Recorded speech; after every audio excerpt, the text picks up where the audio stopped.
Israel Iran യുദ്ധവും ബാബ വങ്കയും ഭയാനകമായ പ്രവചനം യാഥാർത്ഥ്യമാകുമോ? ആഗോള ഭീതികൾക്കിടയിൽ വീണ്ടും ഞെട്ടിക്കുന്ന പ്രവചനം. 2026 ലോകം കത്തിയെരിയുമോ? ബാബ വങ്കയുടെ മഹായുദ്ധ പ്രവചനം യാഥാർത്ഥ്യമാകുന്നു.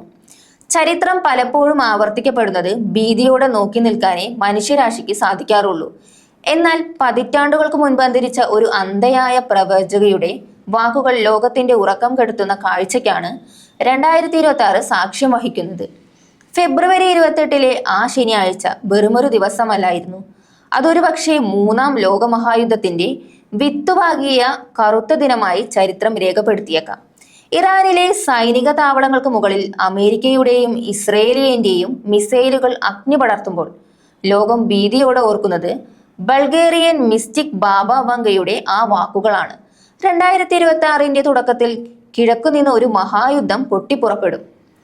ആക്രമണത്തിന്റെ കൊടുങ്കാറ്റ് ലക്ഷ്യം ഖമേനിയുടെ ചാരത്ത്. ശനിയാഴ്ച പുലർച്ചെ ലോകമുണർന്നത് ആ ഞെട്ടിക്കുന്ന വാർത്ത കേട്ടുകൊണ്ടാണ്. അമേരിക്കയും ഇസ്രയേലും സംയുക്തമായി ഇറാനിൽ അതിശക്തമായ സൈനിക നീക്കം ആരംഭിച്ചിരിക്കുന്നു. ഇറാനിലെ അധികാര സ്ഥിരാകേന്ദ്രങ്ങളെ വിറപ്പിച്ചുകൊണ്ട് പരമോന്നത നേതാവ് അയത്തുള്ള അലി ഖമേനിയുടെ ഓഫീസുകൾക്ക്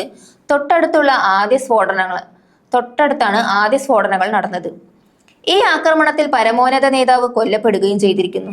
ഈ സൈനിക നീക്കം വെറുമൊരു അതിർത്തി തർക്കമല്ല, മറിച്ച് പശ്ചിമേഷ്യയുടെ ഭൂപടം തന്നെ മാറ്റിമറിക്കാൻ പോകുന്ന ഒരു വൻ യുദ്ധത്തിന്റെ തുടക്കമാണെന്നാണ് രാഷ്ട്രീയ നിരീക്ഷകരുടെ വിലയിരുത്തൽ. ബാബ വാങ്കയുടെ ഭയാനകമായ പ്രവചനം. ഭീതിയിൽ ലോകം. 1996 അന്തരിച്ച ബാബ വങ്ക സെപ്റ്റംബർ 11 ആക്രമണവും സുനാമിയും ഉൾപ്പെടെയുള്ള ആഗോള സംഭവങ്ങൾ കൃത്യമായി പ്രവചിച്ചതിലൂടെയാണ് വിശ്വപ്രസിദ്ധമായത്. അവരുടെ അനുയായികൾ ഇപ്പോൾ ചൂണ്ടിക്കാണിക്കുന്നത് 2026 കുറിച്ചുള്ള വങ്കയുടെ മുന്നറിയിപ്പാണ്. കിഴക്കുനിന്നും ഉത്ഭവിക്കുന്ന ഒരു സംഘർഷം ലോകമാകെ പടരുമെന്നും അതിന്റെ ആഘാതം പടിഞ്ഞാറൻ രാജ്യങ്ങളെ തകർക്കുമെന്നും അവർ പറഞ്ഞിരുന്നു. പ്രവചനമനുസരിച്ച് ഈ മഹാമാരി ഏറ്റവും കൂടുതൽ ബാധിക്കുക യൂറോപ്പിനെ ആയിരിക്കും. യുദ്ധത്തിന്റെ അനന്തരഫലമായി യൂറോപ്പിലെ മണ്ണ് തരിശായി മാറുമെന്നും സാമ്പത്തികമായും സാമൂഹികമായും ആ ഭൂഖണ്ഡം അസ്ഥിരപ്പെടുമെന്നുമാണ് വങ്കയുടെ വാക്കുകൾ. അതേസമയം അന്താരാഷ്ട്ര സ്വാധീനത്തിന്റെ പുതിയ കേന്ദ്രമായി റഷ്യ ഉയർന്നെഴുന്നേൽക്കുമെന്നും അവർ പ്രവചിച്ചിട്ടുണ്ട്. നിലവിലെ US ഇറാൻ സംഘർഷങ്ങൾ ഈ പ്രവചനങ്ങളിലേക്ക് വിരൽ ചൂണ്ടുന്നതാണോ എന്ന ചോദ്യം സോഷ്യൽ മീഡിയയിൽ പടരുകയാണ്. അസ്തിത്വ ഭീഷണിയും നെതന്യാഹുവിന്റെ പ്രഖ്യാപനവും. ഇറാനിയൻ ഭരണകൂടത്തിൽ നിന്നുള്ള അസ്തിത്വപരമായ ആണവ ഭീഷണി നിർവീര്യമാക്കാനുള്ള നിർണായകമായ നടപടിയാണിത്. ഇസ്രയേൽ പ്രധാനമന്ത്രി ബെഞ്ചമിൻ നെതന്യാഹുവിന്റെ വാക്കുകളിൽ വിട്ടുവീഴ്ചയില്ലാത്ത പോരാട്ടത്തിന്റെ വീര്യമുണ്ടായിരുന്നു. അമേരിക്കൻ പ്രസിഡന്റ് ഡൊണാൾഡ് ട്രംപിന്റെ നേതൃത്വത്തെ പ്രശംസിച്ച അദ്ദേഹം ടെഹ്റാൻ ആണവായുധങ്ങൾ നേടുന്നത് തടയുക എന്നത് മാത്രമല്ല, ഇറാനിയൻ ജനതയ്ക്ക് തങ്ങളുടെ ഭരണകൂടത്തെ ചോദ്യം ചെയ്യാനുള്ള അവസരം ഒരുക്കുക കൂടിയാണ് ഈ സൈനിക ഓപ്പറേഷന്റെ ലക്ഷ്യമെന്ന് വ്യക്തമാക്കി. ട്രംപിന്റെ സിനിമാറ്റിക് സന്ദേശം. മരണമല്ലെങ്കിൽ കീഴടങ്ങൽ. സംഘർഷത്തിന് ആക്കം കൂട്ടിക്കൊണ്ട് US പ്രസിഡന്റ് ഡൊണാൾഡ് ട്രംപ് പുറത്തിറക്കിയ പ്രസ്താവന ലോകത്തെ ഞെട്ടിക്കുന്നതായിരുന്നു. ഞങ്ങൾ ഇറാനിൽ വിപുലമായ സൈനിക നടപടികൾ ആരംഭിച്ചു. അമേരിക്കൻ ജനതയെ സംരക്ഷിക്കുക എന്നത് ഞങ്ങളുടെ ബാധ്യതയാണ്, ട്രംപ് പറഞ്ഞു.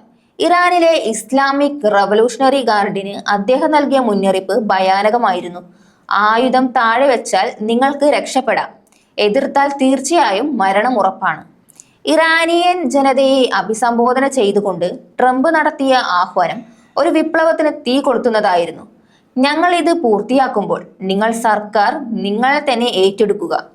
തലമുറകൾക്കുള്ള നിങ്ങളുടെ ഒരേ ഒരു അവസരമായിരിക്കും ഇത് എന്നായിരുന്നു അദ്ദേഹത്തിന്റെ വാക്കുകൾ.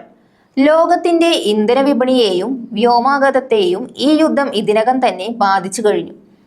വിശ്വാസങ്ങൾക്കും യുക്തികൾക്കും അപ്പുറം ബാബ വങ്കയുടെ പ്രവചനങ്ങളും ഭൂമിയിലെ സൈനിക നീക്കങ്ങളും ഒരേ ദിശയിലേക്ക് വിരൽ ചൂണ്ടുമ്പോൾ മനുഷ്യരാശി ഒന്നടങ്കം പ്രാർത്ഥനയിലാണ്. യുദ്ധം നൽകുന്ന മുറിവുകൾ ഒരിക്കലും ഉണങ്ങാത്തവയാണ്. 2026 യൂറോപ്പ് തരിശായി മാറുമെന്ന പ്രവചനം വെറുമൊരു ഭീതിയോ അതോ വരാനിരിക്കുന്ന ദുരന്തത്തിന്റെ സൂചനയോ? അധികാരമോഹങ്ങളും ആണവായുധങ്ങളുടെ ഭീഷണിയും ചേർന്ന് ഭൂമിയെ ഒരു വൻ ദുരന്തത്തിലേക്ക് നയിക്കുമ്പോൾ വരും ദിവസങ്ങൾ ലോകത്തിന്റെ ഭാവി തീരുമാനിക്കുന്നവയാകാം. കാത്തിരിക്കാം. സമാധാനത്തിന്റെ ഒരു പുലരിക്കായി, അതോ പ്രവചിക്കപ്പെട്ട ആ മഹാവിപത്തിനായോ?